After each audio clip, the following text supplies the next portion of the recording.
Milí taliančinári a taliančinárky, v dnešnom kratučkom videu si objasníme, ako vyjadrím v taliančine, keď chcem povedať svoj názor. Čiže keď chcem povedať napríklad, podľa mňa máš pravdu, podľa teba mám pravdu, ja? OK, čiže na vyjadrenie tejto myšlienky v talianskom jazyku použijem kratučké slovné spojenie a to je secondo me v prvej osobe, secondo te v druhej osobe a ďalšie osoby budú mať osobné zámeno nemenné.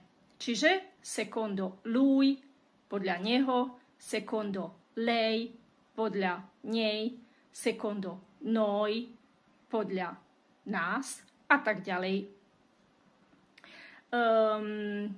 Čiže by som mohla povedať, secondo me, questo video ti servirà moltissimo.